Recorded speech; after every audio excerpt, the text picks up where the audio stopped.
வணக்கம் மக்களே, welcome back to நேற்று இன்று நாளை. இன்றைக்கி நம்ம வீடியோவில் மொச்சை உருளைக்கிழங்கு குழம்பு ரெசிபி தான் பார்க்க போகிறோம். இங்கிலீஷில் பார்த்தீங்கன்னா இதுக்கு லீமா பீன்ஸ், பட்டர் பீன்ஸ்னு சொல்லுவாங்க. சீசனில் பார்த்தீங்கன்னா உங்களுக்கு இது ஃப்ரெஷ்ஷாக கிடைக்கும். சீசன் இல்லாத டைமில் சுண்டல் மாதிரி கிடைக்கும். நம்ம நைட்டே ஊற வச்சுட்டு காலையில் வேக வச்சுட்டு யூஸ் பண்ணிக்கலாம். காரக்குழம்புங்கிறதுனால இது கூட நான் கொஞ்சம் கத்திரிக்காய், சின்ன வெங்காயம், பெரிய வெங்காயம், முருங்கைக்காய், அதுக்கப்புறம் உருளைக்கிழங்கு சேர்த்துருக்கேன்.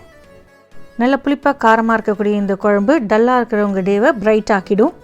தொட்டுக்கிறதுக்கு ஒரு காய் இல்லைனா ஒரு அப்பளம் இருந்தால் போதும், சூப்பராக இருக்கும். மொச்சையை பொறுத்த வரைக்கும் நம்ம கொஞ்சம் தாராளமாக சேர்த்து தான் பண்ண போகிறோம். நான் ட்ரைடு சுண்டல் மாதிரி இருக்கிற மொச்சை யூஸ் பண்ணதுனால ஒரு அரை கப் மொச்சைக்கொட்டையை நைட்டே ஊற வச்சுட்டேன். அடுத்த நாள் காலையில் எழுந்திரிச்சிட்டு அதை ப்ரெஷர் குக்கரில் வச்சு நான் குக் பண்ணி எடுத்துக்க போகிறேன்.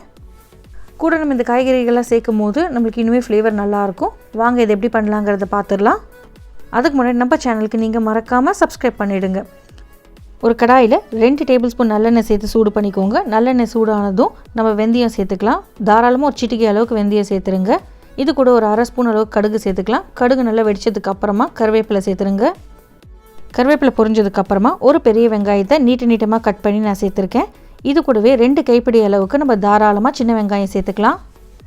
வெங்காயத்தை இந்த எண்ணெயில் வதக்கிக்கலாம். இந்த மாதிரி காரக்குழம்புலாம் நீங்கள் மண்சட்டியில் பண்ணும்போது டேஸ்ட் ரொம்பவே சூப்பராக இருக்கும். இப்போ இது கூட நான் 2 காஞ்ச மிளகாய் சேர்த்துக்கிறேன். வெங்காயம் அப்படியே லைட்டாக எண்ணெயில் வதங்கினதுக்கப்புறமா நம்ம தக்காளி சேர்த்துக்கலாம். நான் இன்றைக்கி 4 தக்காளியை பொடியாக சாப் பண்ணி சேர்த்துக்கிறேன். நம்ம சேர்க்குற தக்காளி தான் இந்த குழம்புக்கு நம்மளுக்கு திக்னஸ் கொடுக்கும்.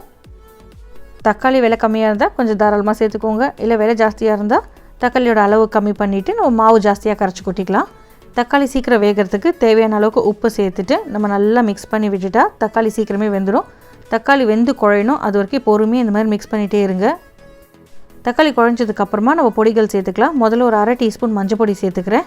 இது கூடவே நான் 1 டீஸ்பூன் அளவுக்கு சிவப்பு மிளகாய் பொடி சேர்க்குறேன். 1 டீஸ்பூன் அளவுக்கு சாம்பார் பொடியும் சேர்த்துக்கிறேன். இந்த குழம்போட அளவுக்கு நான் மொத்தமாக 3 டீஸ்பூன் சாம்பார் பொடி சேர்க்க போகிறேன். இப்போ நான் 1 டீஸ்பூன் சேர்த்துருக்கேன். பின்னாடி கரைச்சி சேர்க்கும் போது ஒரு 2 டீஸ்பூன் சேர்த்துக்கிறேன். ஒரு ஃபியூ செகண்ட்ஸ்லேயே இந்த பொடிகள்லாம் எண்ணெயில் ரோஸ்ட் ஆகிடும். அடுத்ததாக ஒரு முருங்காயை நல்லா விரல் அளவுக்கு சாப் பண்ணி சேர்த்துருங்க. முருங்காய்க்கு அடுத்ததாக நம்ம உருளைக்கிழங்கு சேர்த்துக்கலாம்.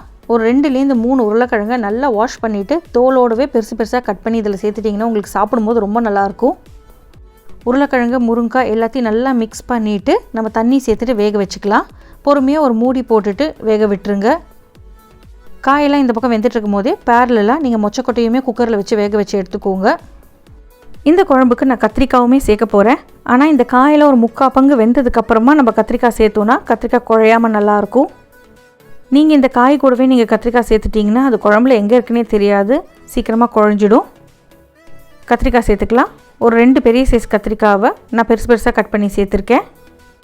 கத்திரிக்காய் சேர்த்துட்டு இந்த குழம்போடு நல்லா கலந்து விட்டுருங்க. ஒரு 2 நிமிஷத்துக்கு கொதிக்கட்டும். அடிப்பிடிக்காமல் இருக்கிறதுக்கு குழம்புல தண்ணி இருக்கான்னு செக் பண்ணிக்கோங்க. தேவைப்பட்டால் கொஞ்சமாக நீங்கள் தண்ணி சேர்த்துக்கலாம். 2 மினிட்ஸ் கழித்து நம்ம வேக வச்சுருக்கிற மொச்சக்கொட்டையை இதில் சேர்த்துக்கலாம். நீங்கள் ஃப்ரெஷ் மொச்சக்கொட்டை யூஸ் பண்ணுறீங்கன்னா நீங்கள் இந்த ஸ்டேஜில் சேர்த்தாலே போதும். நீங்கள் ஃபஸ்ட்டே வேக வைக்கணும்னு அவசியம் இல்லை. பட்டாணி மாதிரி அது ஈஸியாகவே வெந்துடும். மொச்சை சேர்த்ததுக்கப்புறம் நல்லா கலந்து விட்டுருங்க. மொச்சை எந்த அளவுக்கு வேகணும்னா நீங்கள் எடுத்து அமுத்தி பார்த்தீங்கன்னா அப்படியே சாஃப்டாக வெண்ணெய் மாதிரி உங்களுக்கு வரணும். கன்சிஸ்டன்சி அட்ஜஸ்ட் பண்ணுறதுக்கு நான் கொஞ்சமாக தண்ணி சேர்த்துக்கிறேன். காயெல்லாம் நல்லா வேகிற வரைக்கும் கொதிக்கட்டும். காய் வெந்துட்டான்னு செக் பண்ணி பாருங்கள். காய் வெந்ததுக்கப்புறம் தான் நம்ம புளி தண்ணி சேர்க்கணும். ஒரு சின்ன எலுமிச்சைப்பழ அளவுக்கு புளியை நான் 2-3 தடவை தண்ணி சேர்த்து கரைச்சி எடுத்துக்கிறேன். காய் வெந்ததுக்கப்புறமா இந்த புளிக்கரைசலை இந்த குழம்புல சேர்த்துக்கலாம்.